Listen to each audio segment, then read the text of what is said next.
और यदि धरती पर प्रकट कल की भगवान, जिसे आप सुप्रीम, सायरन, संत आदि नामों से बुलाते हैं, जिनके मैं पवन दास सीधे संपर्क में हूं और जिन्होंने मुझे इस वीडियो के माध्यम से भारत सरकार और जनता को संदेशा देने के लिए निमित्त बनाया है, यदि इस वीडियो को भारत सरकार ने गंभीरता से नहीं लिया तो आने वाले समय में वर्तमान से भी भयंकर परिणाम पूरे देश दुनिया को भुगतने ही भुगतने पड़ेंगे। क्योंकि भारत की जमीन पर प्रकट वह कल की भगवान दुनिया के महाविनाश से पहले हम भारतवासियों के सामने प्रकट होकर अपनी पहचान करवाना चाहता है, ताकि उस महाविनाश से पहले अधर्मी और पापी आत्माओं को भी भूल सुधार का मौका देकर उनकी जीवन रक्षा की जा सके।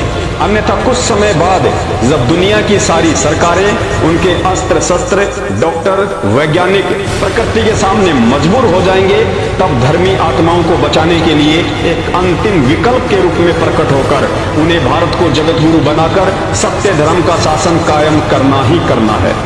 लेकिन सरकारों की नादानी और अहंकार उस समय के आने तक देश की करोड़ों की आबादी को शैतान की भेंट चढ़ा चुकी होंगी और स्वयं कल की भगवान की नजरों में इतने दोषी हो जाएंगे कि वे चाहकर भी उन्हें माफ नहीं कर पाएंगे।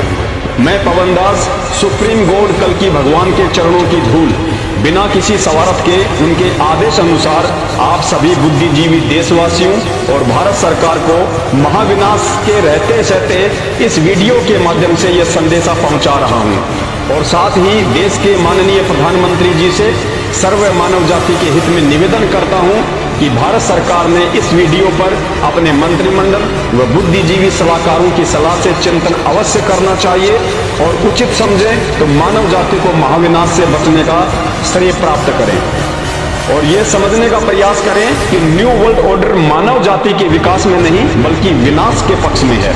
आप नरेंद्र मोदी को भी इंटरनेशनल शैतानी ताकतों का मोहरा बनाया जा रहा है। असली न्यू वर्ल्ड ऑर्डर पूरे विश्व पर सिर्फ कल की भगवान ही कायम कर सकते हैं और करेंगे।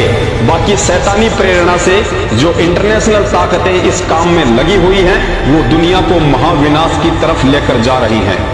पृथ्वी पर प्रकट कल की भगवान किसी भी आपत्ति, विपत्ति, महामारी या प्राकृतिक आपदाओं को पल भर में कम, ज्यादा और जड़ से समाप्त करने में समर्थ हैं। उनकी अकेले की शक्ति ही किसी भी शक्तिशाली राष्ट्र से सैकड़ों गुना ज्यादा है। वे चाहें तो अपनी आध्यात्मिक सुपर पावर से चुटकी बजाते ही भारत में बैठे बैठे किसी भी देश की मिसाइल और परमाणु बमों को निष्क्रिय कर सकते हैं। भयंकर से भयंकर रूप धारण कर चुकी सुनामी या बाढ़, भूकंप को अपने हाथ के इशारे से ही शांत कर सकते हैं। वे कुछ भी कर सकते हैं जिसे आज तक दुनिया ने ना ही सुना है और ना ही देखा है, क्योंकि कल की रूप में ये वही भगवान है जिसने मां के गर्भ में 2 बूंद पानी से पूरी दुनिया को पैदा किया है। प्रधानमंत्री जी से पुनः निवेदन है, समय की नजाकत को समझने का प्रयास करें और इतिहास पर गौर करें कि किसी भी देश को जगत गुरु या विश्व गुरु राजनेता, राजनीति या टेक्नोलॉजी से नहीं बनाया जा सकता है। देश को जगत गुरु पहले भी अध्यात्म ने बनाया था और आज भी अध्यात्म ही बनाएगा। राजनीति और टेक्नोलॉजी ने तो आज देश दुनिया को विनाश के किस मुहाने पर लाकर खड़ा कर दिया है, आपकी आंखों के सामने है। देश को जगत गुरु वही बनाएगा जिनका मैं बार बार जिक्र कर रहा हूं और जिनकी मैं शरण में हूं। और अब अंत में कल की भगवान की तरफ से यह 5 मिनट का संदेश भारत सहित देश दुनिया के लिए कि यदि सरकार ने देश हित में इस वीडियो पर ध्यान नहीं दिया तो आगामी उस महाविनाश से आप कैसे और किन किन बातों की पालना करके भगवान के कृपा पात्र बनकर स्वयं और अपने परिवार को सुरक्षित रख सकते हैं। आज मेरी बातों को मजाक में लेने वाला व्यक्ति दुनिया का सबसे बड़ा महामूर्ख सिद्ध होगा। सबसे पहले अपने मोबाइल से YouTube पर जाइए और सर्च कीजिए सत्संग ऑफ संत रामपाल जी महाराज। आपकी स्क्रीन पर ढेरों वीडियो सत्संग आ जाएंगे। याद रखिए, जिस परिवार ने उनके सत्संग सुनना शुरू कर दिया उसी दिन से शैतान 10 कदम आपसे दूर रहेगा। सत्संग सुनते रहने से आपको काफी कुछ ज्ञान समझ में आने लगेगा, लेकिन ध्यान रखना महाराज जी अभी किसी कारणवश अज्ञातवास में हैं। आपने नामदान लेने की बिल्कुल भी जल्दबाजी नहीं करनी है, क्योंकि शैतानी शक्तियों ने उनके नाम से देश विदेश में जगह जगह फर्जी नामदान केंद्र खोलकर धर्म को धंधा बना रखा है। जिस प्रकार कुछ व्यक्तियों ने कल्कि भगवान के नाम से लोगों को ठगने का ड्रामा शुरू किया हुआ है। आपने महाराज जी के अज्ञातवास से बाहर आने तक किसी के भी बहकाव में आकर ना ही तो नामदान लेना है और ना ही विचलित होना है, सिवाय सत्संग सुनने और सत्संग सुनकर जिन जिन बुराइयों और गंदी आदतों को छोड़ने के लिए महाराज जी ने निर्देशित किया है। शुरू में ज्ञान या सत्संग आपको अटपटे लग सकते हैं, क्योंकि यही वो ज्ञान है जो आपको शैतानी ताकतों से लड़ने की शक्ति देगा। उसके बाद आपको इस पूरी सृष्टि का मंजर ही समझ में आ जाएगा कि पूरी दुनिया पर दो शक्तियों का शासन चलता है, एक है शैतान और दूसरा है भगवान। शैतान ने युग परिवर्तन को रोकने के लिए महाविनाश करने की ठान रखी है।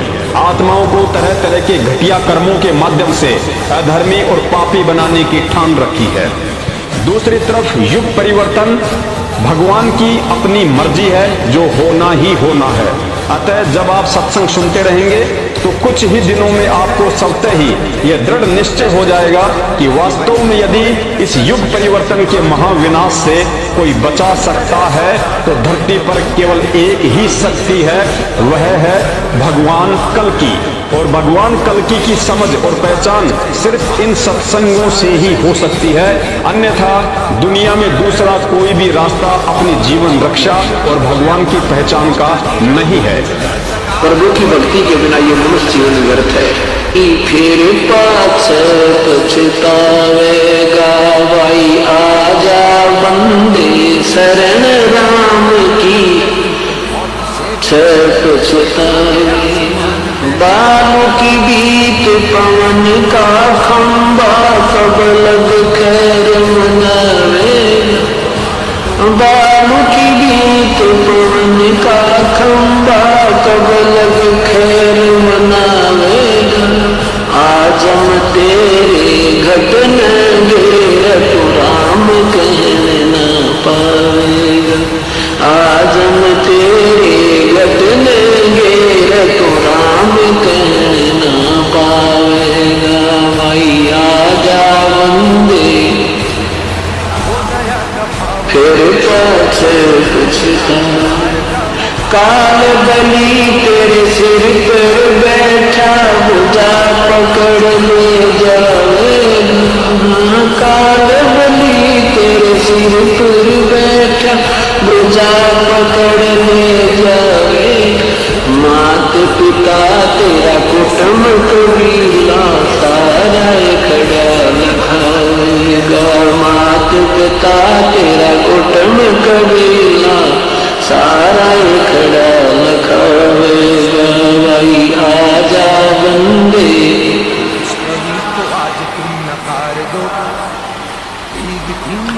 धर्म राय तेरा लेखा